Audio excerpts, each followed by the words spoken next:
The formation that you play has a huge impact on how you play. How stable are you in defense? What kind of ways do you have to score your goals? How versatile are you? Just to name a few aspects. This year it feels like a lot of formations are a real option and we see a huge variety.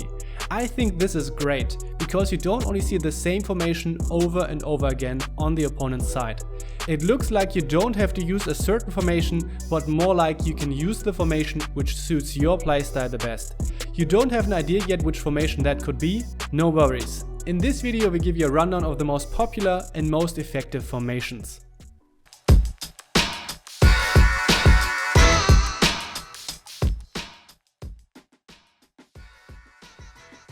Let's start with a 4-4-2. It's like the Swiss Army knife of FIFA formations. It's extremely versatile and there is more or less nothing that you can't do with it.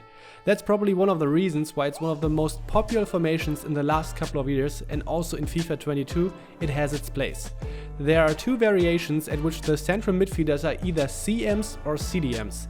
Which variation you pick depends on your preferences. Do you need more stability in defense? Then the 4-4-2-2 should be a choice. Or are the CMs key for you in creating chances in attack? Then it should be the standard variation. The 4-4-2 in general is quite stable in defense, since you can form a second defensive line with your midfielders in front of your four defenders.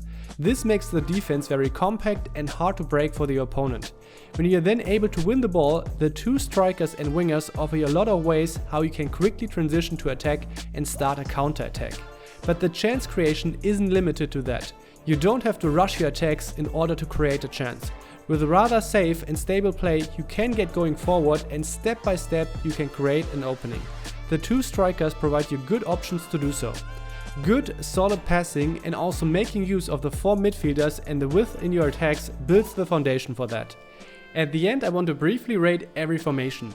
For defense I give 7 out of 10, counter-attacking 7 out of 10 as well, chance creation 8 out of 10 and flexibility 9 out of 10.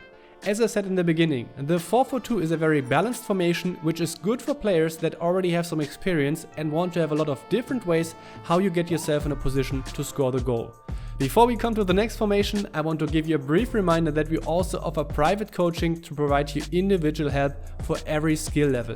Our elite top 200 or pro player coaches will help you to accomplish your goals in FIFA. Our data-driven coaching and in-depth analysis of your game will help you to eliminate those weaknesses which hold you back.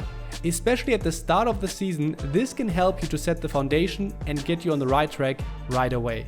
If this sounds interesting to you, check out our coaching website by clicking the icon in the top corner or find the link in the video description.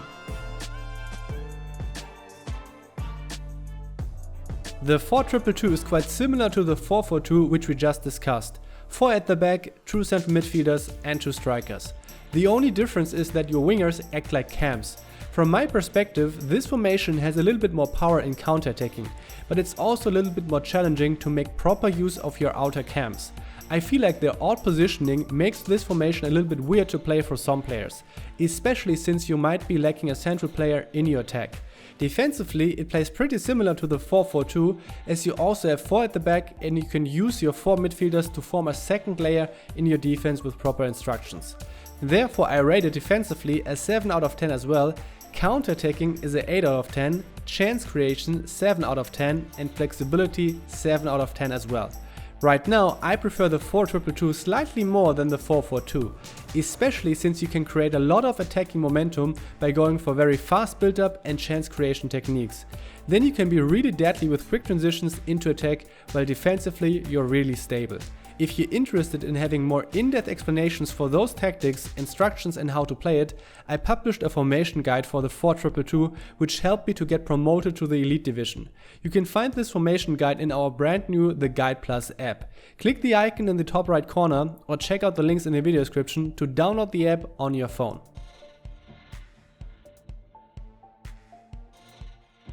The 4-2-3-1 is a classic. It dominated the competitive FIFA scene for years. For some time it was probably the only formation that you could play when you wanted to keep up. Over the last couple of years its undisputed position crumbled quite a bit and some other formations rose in popularity, but the 4-2-3-1 seems always to be an option. There are also two variations at which the outer midfield players are either wingers or cams. The latter is the favored one for most players. This formation stands for stability in defense. You have two dedicated CDMs who keep the space in front of your defensive line tight. Depending on your instructions, you can also get some defensive support from your attacking midfielders as well, making it one of the most stable formations in regards to defense.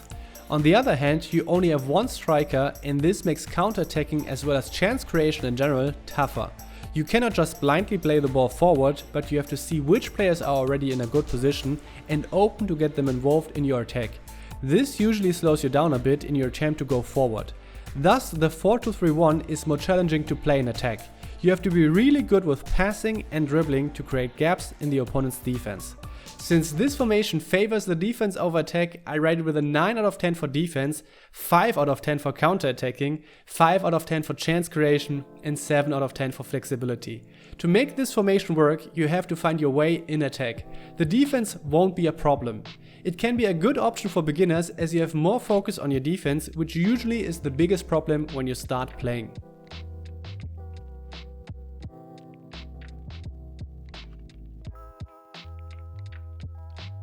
This formation is also known as the narrow diamond formation, and with this formation you're always on the edge. The focus is on the sheer attacking power, especially in counter-attacking. It can be ruthless in the way how you transition to attack and how you can take advantage of every small gap that you see on your way of going forward. That's why one of the most popular instructions in this formation is staying forward for the cam, as he has a key role in the transition to attack. But obviously this focus on attacking power has a certain price. First of all, the narrow diamond isn't as stable in defense. You only have one CDM, which can be quite challenging to keep the space in front of your defensive line as compact. And due to its narrow nature, it's a little bit harder to defend the wings. The chance creation itself can also feel a little bit limited.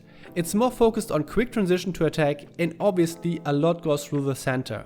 If you can't break your opponent on the counter and he was able to organize his defense, it can be quite challenging to get through since you're missing some width in your attacks. Certain tactical adjustments can help you with that, for example fullbacks joining your attack, but this also increases your risk. Overall, this formation is more inclined to be a hit or miss. Either you totally overwhelm the opponent with the counterattacks and your constant way of putting pressure on him, or you don't really find a way of breaking the opponent with this kind of one-dimensional way of playing and the opponent exposes your weaknesses in defense. As there is definitely more focus on the attack, the narrow diamond only gets 5 out of 10 for defense, 9 out of 10 for counterattacking, 7 out of 10 for chance creation, and 4 out of 10 for flexibility. Overall, you can say that it's definitely a fun formation to play. Usually the result is a very high-paced game with a lot of goals on both sides. So if you're a fan of a more chaotic play, or if you think you're able to cope with it better than most of your opponents, you should give the narrow diamond a try.